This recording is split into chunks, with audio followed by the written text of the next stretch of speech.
الرحمن الرحیم السلام علیکم دوستو، اب یزید نے اہل بیت رسول کے بقیہ افراد کو مدینہ منورہ بھجوانے سے پہلے حضرت زین العابدین کو بلایا اور کہا خدا ابن زیاد پر لعنت کرے، واللہ اگر میں ہوتا تو جو حسین کہتے میں مان لیتا، خواہ اس میں میرا نقصان ہی ہوتا، لیکن خدا کو یہی منظور تھا جو تم نے دیکھا۔ بہرحال تمہیں کسی قسم کی ضرورت پیش آئے تو مجھے لکھ دینا۔ پھر یزید نے حضرت نعمان بن بشیر کو بلا کر کہا کہ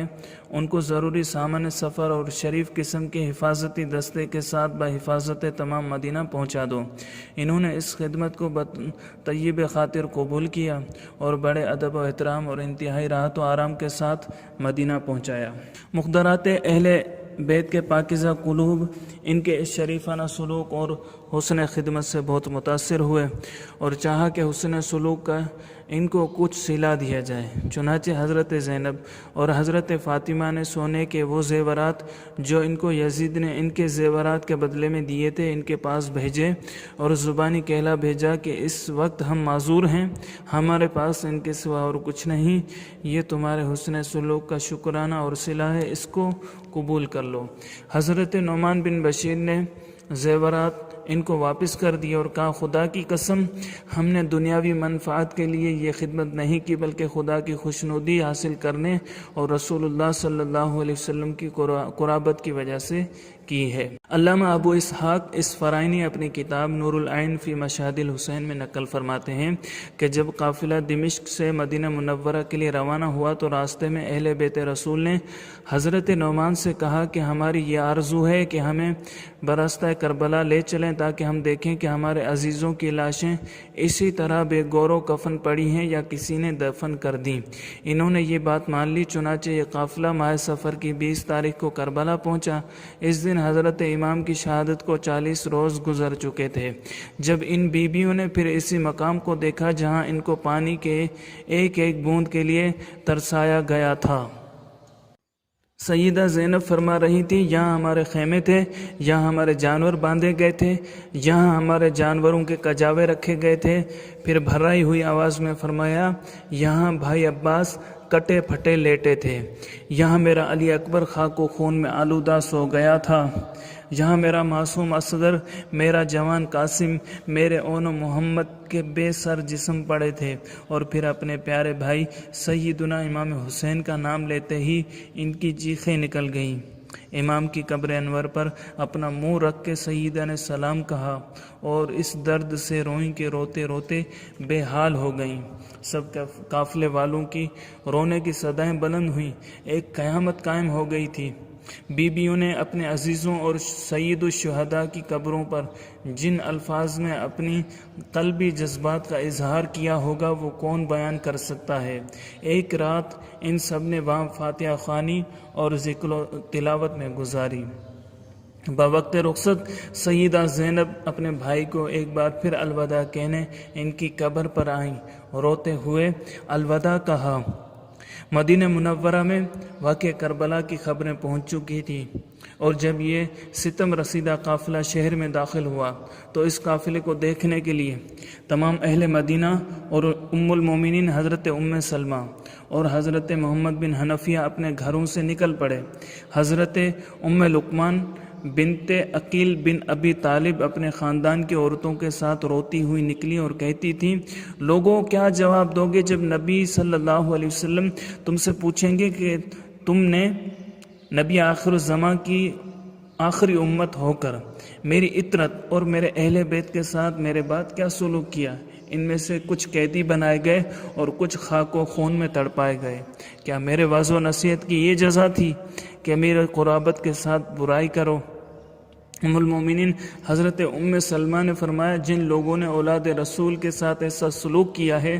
اللہ تعالیٰ ان پر لعنت کرے اور ان کے گھروں اور قبروں کو آگ سے بھر دے۔ ام المومنین سیدہ زینب اور دوسری عورتوں سے مل کر اس قدر روئیں کہ بے ہوش ہو گئیں۔ سب نے اپنے گھروں میں جانے کو کہا۔ سیدنا زین العابدین نے فرمایا، ابا جان کی وصیت تھی کہ جب کبھی مدینہ پہنچو سب سے پہلے نانا جان کے روضہ اقدس پر جانا۔ چنانچہ یہ قافلہ سیدھا روضہ رسول پر حاضر ہوا۔ حضرت زین العابدین جو ابھی تک صبر و ضبط کا پیکر بنے ہوئے خاموش تھے، جو ہی ان کی نظر قبر انور پر پڑی اور ابھی اتنا ہی کہا تھا، نانا جان اپنے نواسے حسین کا سلام قبول کیجئے، کہ ان کے صبر کا پیمانہ چھلک اٹھا اور وہ اس درد کے ساتھ روئے اور آنکھوں دیکھے حالات بیان کرنے شروع کیے کہ کوہرام برپا ہو گیا اور قیامت قائم ہو گئی۔ انہوں نے کہا، نانا جان جسے کندھوں پر بٹھاتے تھے، جسے پھولوں کی طرح سونگتے تھے، جسے چوما کرتے تھے، ظالم یزیدیوں نے اسے تلواروں، نیزوں اور تیروں سے چھلنی کیا، اس کا سر جسم سے جدا کیا۔ نانا، آپ کی امت نے آپ کی اولاد کو انتہائی بے کسی کی حالت میں بھوکا پیاسا شہید کیا، ہمارے خیموں کو جلایا، ہمارا مال و اسباب سب لوٹ لیا، آپ کی بیٹیوں کو بے پردہ کیا، ان کی چادریں تک اتار لی اور پھر قیدی بنا کے اونٹوں کی ننگی پیٹھ پر بٹھایا اور شہروں بازاروں میں در بدر پھرا کے ان کی تذلیل و توہین کی۔ مجھے بھی قتل کرنے کی کوشش کی تاکہ آپ کی نسل منقطع ہو جائے، میرے ہاتھوں پیروں اور گردن میں توک ڈالے، شہداء کے سروں کو نیزوں کے اوپر چڑھا کر گلی کوچوں میں پھرایا، ہمیں ابن مرجانہ اور یزید کے سامنے بھرے دربار میں کھڑا کیا، آپ کی آل و اولاد کی سخت ہتک اور تذلیل کی۔ اب ہم بے یار و مددگار، شکستہ و غمزدہ حالت میں سب کچھ لٹا کے آئے ہیں۔ وہاں سے یہ لوگ خاتون جنت دختر رسول مادر امام سیدہ فاطمہ زہرا سلام اللہ علیہا کی قبر اطہر پر بقی شریف میں گئے اور وہاں بھی حال غم بیان کیا۔ پھر یہ لوگ اپنے گھروں میں آئے تو زنان بنی ہاشم نے وہ گریہ و نوحہ کیا کہ عبد الملک بن ابی الحارث سلمی کہتا ہے، خدا کی قسم میں نے ہرگز ایسا رونا چلانا نہیں سنا جیسا اس دن بنی ہاشم کی عورتیں اپنے گھروں میں حسین پر روئیں۔ سیدہ زینب کے شوہر حضرت عبداللہ بن جعفر کو جب ان کے دونوں فرزندوں کی شہادت کی خبر ملی تو ان کے بعض غلام اور احباب تعزیت کے لیے آئے۔ ان کے ایک غلام ابو السلسال نے کہا، یہ مصیبت ہم پر حسین نے ڈالی۔ حضرت عبداللہ نے ایک جوتا کھینچ کر اس کو مارا اور کہا، بذات تو حسین کی نسبت ایسا کلمہ کہتا ہے، خدا کی قسم اگر میں بھی وہاں ہوتا تو میں بھی اپنی جان ان پر فدا کرتا۔ اپنے دونوں فرزندوں کی مصیبت کو میں مصیبت نہیں سمجھتا، انہوں نے میرے بھائی میرے ابن ام کی رفاقت میں صبر و رضا کے ساتھ اپنی جانیں قربان کی۔ خدا کا شکر ہے کہ اس نے شہادت حسین اور غم حسین میں ہمیں شریک کیا، اگر ان کی نصرت و حمایت میرے ہاتھ سے نہ ہوئی تو میرے بچوں سے تو ہوئی۔ حضرت امام جعفر صادق فرماتے ہیں کہ حضرت زین العابدین کی واقعہ کربلا کے بعد یہی کیفیت و حالت رہی کہ آپ دن کو روزہ رکھتے اور ساری رات عبادت کرتے، جب افطار کے وقت کھانا پانی سامنے آتا تو فرماتے کہ میرے باپ اور بھائی بھوکے پیاسے شہید ہوئے، افسوس یہ کھانا پانی ان کو نہ ملا، اور رونے لگتے، یہاں تک کہ بمشکل چند لقمے کھاتے اور چند گھونٹ پانی پیتے، ان میں بھی آپ کے آنسو مل جاتے۔ آنکھوں سے کربلا کا تصور اور دل سے باپ بھائیوں کی یاد کبھی محو نہ ہوئی، عمر بھر آنکھیں اشک بار رہیں۔ حضرت سیدنا امام حسین رضی اللہ تعالیٰ عنہ کے اعزاء و اقربا اور اعوان و انصار جو آپ کے ساتھ کربلا میں کشتہ تیغ ظلم و جفا ہوئے، ان کی تعداد میں اختلاف ہے، بعض نے 70، 72، 79 اور 82 اور بعض نے اس سے بھی زیادہ بتلائے ہیں۔ ان میں اہل بیت اطہار کی تعداد اور اسماء گرامی یہ ہیں: تاجدار کربلا حضرت امام حسین، ابو الفضل حضرت عباس علمدار، حضرت ابو بکر، ان کو عبداللہ بھی کہتے تھے، حضرت عمر، حضرت عثمان، حضرت جعفر بن ابی طالب، حضرت امام کے اخیافی بھائی، بعض نے حضرت محمد بن علی کا نام بھی لکھا ہے، حضرت قاسم، حضرت عبداللہ، حضرت ابو بکر، حضرت عمر بن حسن بن علی بن ابی طالب، حضرت امام کے بھتیجے، اور بعض نے حضرت عثمان بن حسن کو بھی لکھا ہے، حضرت محمد، حضرت عون بن عبداللہ بن جعفر طیار، حضرت امام کے بھانجے، حضرت عبداللہ، حضرت عبد الرحمن، حضرت جعفر بن عقیل بن ابی طالب، حضرت مسلم جو پہلے کوفہ میں اپنے دونوں فرزندوں محمد و ابراہیم کے ساتھ شہید ہوئے، حضرت امام کے چچا زاد بھائی اور ان کے فرزند۔ بعض نے حضرت مسلم اور اون کو بھی لکھا ہے۔ حضرت عبداللہ بن مسلم بن عقیل، حضرت علی اکبر، حضرت علی اصغر بن حسین بن ابی طالب بیٹے، سلام ہو کربلا کے ان عظیم شہیدوں پر جن کا مقدس خون شجر اسلام کی تازگی اور ملت اسلامیہ کی کتاب حیات کا عنوان بنا۔ تعداد اسیران کربلا: حضرت امام زین العابدین، حضرت عمر بن حسین بن علی بن ابی طالب، حضرت امام کے فرزند حضرت محمد بن عمر بن علی بن ابی طالب بھتیجے، حضرت زینب و حضرت ام کلثوم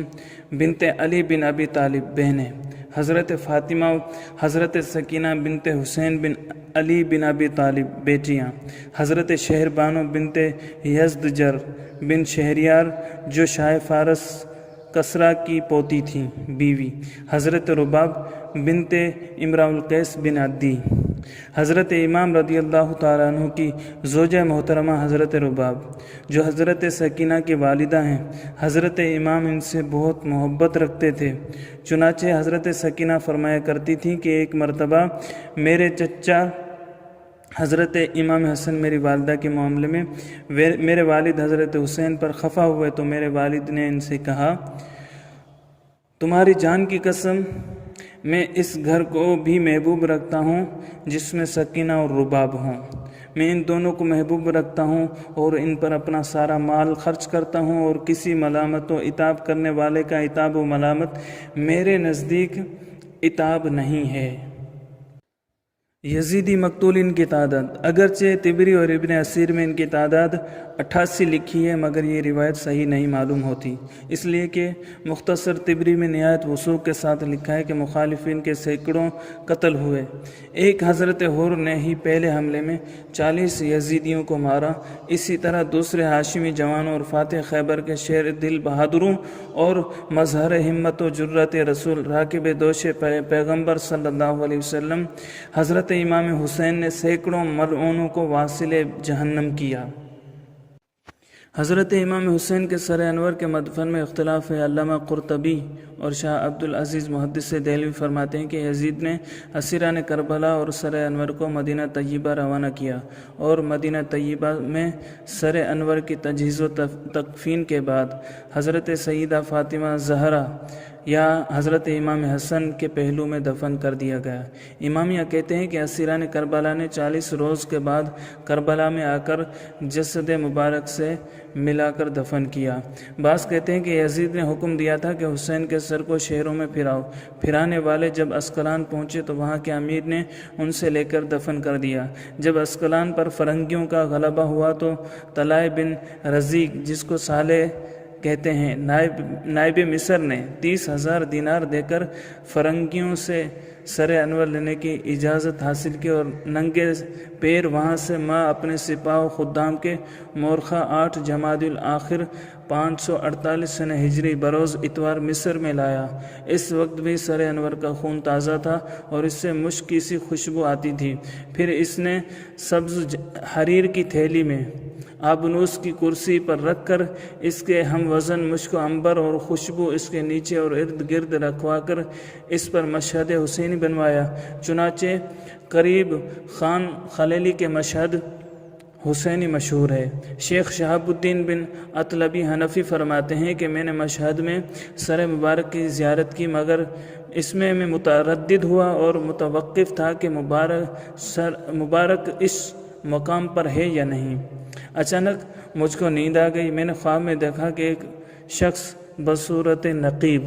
سر مبارک کے پاس سے نکلا اور حضور پرنور حضرت محمد رسول اللہ صلی اللہ علیہ وسلم کے پاس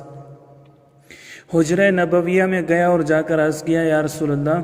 احمد بن حلبی اور عبد الوہاب نے آپ کے بیٹے حسین کے سر مبارک کے دفن کی زیارت کی ہے۔ آپ نے فرمایا، اے اللہ ان دونوں کی زیارت قبول فرما اور ان دونوں کو بخش دے۔ شیخ شہاب الدین فرماتے ہیں کہ اس دن سے میرا یقین ہو گیا کہ حضرت امام کا سر انور یہی ہے، پھر میں نے مرتے دم تک سر مکرم کی زیارت نہیں چھوڑی۔ دوستو اگر آپ کو ہماری یہ ویڈیو پسند آئی ہے تو لائک کیجئے، کمنٹ کیجئے، اپنے دوستوں کے ساتھ شیئر کیجئے، اور آپ نے ابھی تک ہمارے چینل کو سبسکرائب نہیں کیا تو چینل کو سبسکرائب کر لیجئے تاکہ ہماری ہر نئی آنے والی ویڈیو آپ تک بآسانی پہنچ سکے۔